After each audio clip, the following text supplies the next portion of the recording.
Welcome to Capitalists versus Consumers, where we break down how money really works and show you how to start building income that works for you. Today we're covering something that most people have absolutely no idea is possible: negotiating your debt down. Not consolidating it, not refinancing it, actually negotiating the amount you owe or the terms you're paying it under. This is one of the most underused financial strategies available to everyday people, and today we're going to walk through exactly how it works and how to do it. Quick note before we get into it. Everything we cover here at Capitalists versus Consumers is for educational purposes only and not financial advice. Everyone's financial situation is different, so always do your own research or speak with a qualified financial professional before making major financial decisions. Let's get into it. First, let's establish something important. Debt negotiation is real. It is legal. It is practiced every single day by people across the country. And the reason most people don't know about it is simply because creditors and lenders have no incentive to advertise it.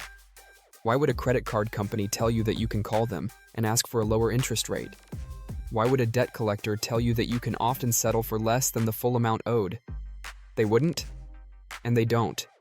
But the option exists.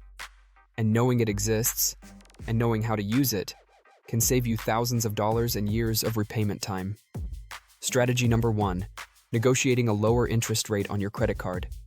This is the most accessible form of debt negotiation, and it works more often than most people expect. Here's the reality. Credit card companies want to keep you as a customer. A customer who calls and asks for a lower rate and gets one is far more valuable than a customer who gets frustrated, transfers their balance elsewhere, or stops paying altogether. The process is straightforward. Call the customer service number on the back of your credit card. Ask to speak with a retention specialist or account manager, not just the first representative who answers.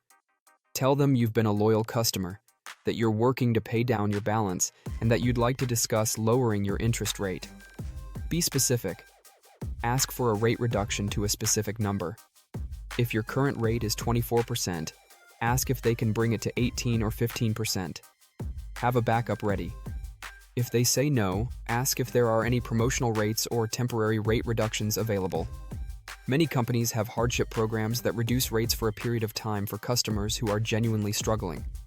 Studies show that customers who call and ask for a rate reduction get one roughly 70% of the time. The worst they can say is no, and if they say no, you call back in 30 days and try again with a different representative. Even a reduction from 24% to 18% on a $5,000 balance saves you hundreds of dollars in interest over the life of the debt. That phone call is worth making. Strategy number 2, negotiating with debt collectors. If your debt has already gone to collections, meaning it's been sold to a third-party debt collection agency, you have significantly more negotiating power than most people realize. Here's why. When a debt goes to collections, the original creditor has typically already written it off as a loss and sold it to the collection agency for pennies on the dollar. The collection agency might have paid 10 or 15 cents for every dollar of your debt. That means when they collect 50 cents on the dollar, they've still made a substantial profit. This creates room to negotiate. Debt collectors are often willing to settle for significantly less than the full amount owed because anything they collect above what they paid for the debt is profit. The negotiation process works like this. When a debt collector contacts you, don't immediately agree to pay the full amount. Ask them to verify the debt in writing first. This is your legal right under the Fair Debt Collection Practices Act. Once you've verified the debt is legitimate and the amount is accurate, you can make a settlement offer. A reasonable starting offer is 25 to 40% of the total balance.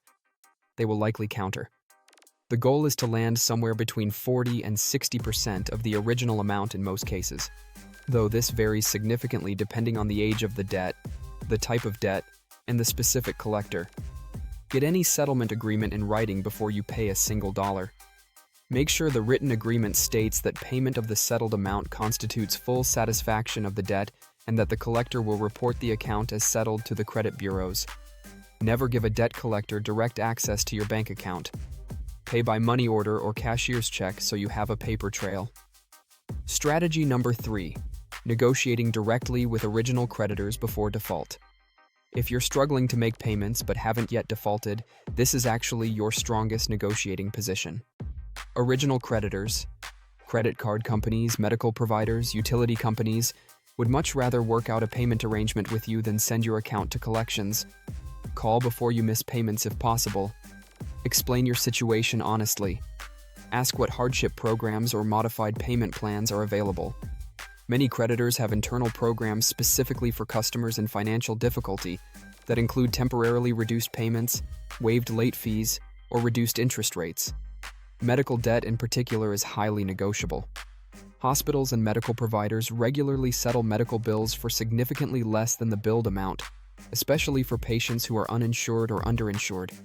Many hospitals have charity care programs that can eliminate or dramatically reduce medical debt for qualifying patients. Always ask. Strategy number 4. Requesting a goodwill deletion. This one applies specifically to your credit report and is worth knowing even if your debt situation isn't severe. If you have a negative mark on your credit report, a late payment, a missed payment, from an account that you've otherwise managed responsibly, you can write a goodwill letter to the creditor asking them to remove the negative mark as a gesture of goodwill. This isn't negotiating the debt itself, but it is negotiating how that debt history is reported, which directly affects your credit score and therefore your ability to borrow money at favorable rates in the future. A goodwill letter is simple. You explain that you've been a loyal customer, acknowledge the late payment, explain the circumstances that caused it, job loss, medical emergency, a genuine oversight, and respectfully request that they remove the negative mark from your credit report as a one-time goodwill gesture. Creditors are not obligated to grant this request, but many do, especially for long-standing customers with otherwise clean payment histories, and the impact on your credit score can be significant. Strategy number 5. Working with a nonprofit credit counseling agency. If your debt situation is significant and you're not comfortable negotiating on your own, a nonprofit credit counseling agency can negotiate on your behalf, often achieving better results than individuals can get alone. Nonprofit credit counseling agencies offer what's called a debt management plan. They negotiate with your creditors to reduce interest rates and waive fees. Then you make a single monthly payment to the agency, which distributes it to your creditors. The key word is nonprofit. There are legitimate nonprofit agencies that provide this service at low or no cost. The National Foundation for Credit Counseling is a reputable organization that can connect you with legitimate counselors. Be cautious of for-profit debt settlement companies that promise to settle your debt for a fraction of what you owe. Many of these companies charge high fees, instruct you to stop making payments, which damages your credit and can result in lawsuits, and don't deliver on their promises. If someone is promising you a miracle solution for a large upfront fee, be very skeptical. A few important things to know before you start negotiating. Know your rights. The Fair Debt Collection Practices Act protects you from abusive collection practices. Debt collectors cannot call at unreasonable hours, cannot harass you, cannot make false statements, and must verify debts when requested. Know these rights before you engage. Understand the tax implications of settled debt. If a creditor forgives more than $600 of debt, they are required to issue you a 1099-C form, and the forgiven amount may be considered taxable income. Consult a tax professional if you're settling a significant amount of debt. Watch the statute of limitations. Every state has a statute of limitations on debt, a period after which the debt is considered too old to be legally enforced in court. Making a payment on very old debt can restart that clock. Know the rules in your state before engaging with collectors on old accounts. Get everything in writing. This cannot be stated enough. Any agreement you reach with a creditor or collector must be in writing before you make any payment. Verbal agreements in debt negotiation are worth nothing.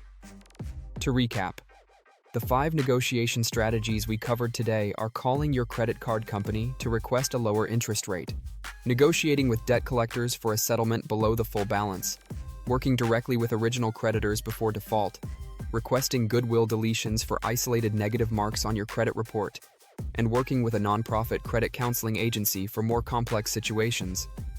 All of these strategies are legal, accessible, and used by real people every day to reduce their debt burden.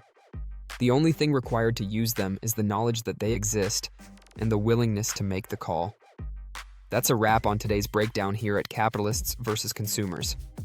If this opened your eyes to options you didn't know you had, hit subscribe and turn on notifications.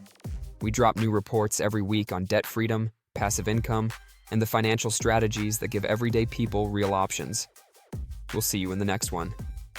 Resources mentioned in this video: The Total Money Makeover by Dave Ramsey, I Will Teach You to Be Rich by Ramit Sethi, Debt Free Forever by Gail Vaz Oxlade. This video contains affiliate links. I may earn a small commission at no extra cost to you.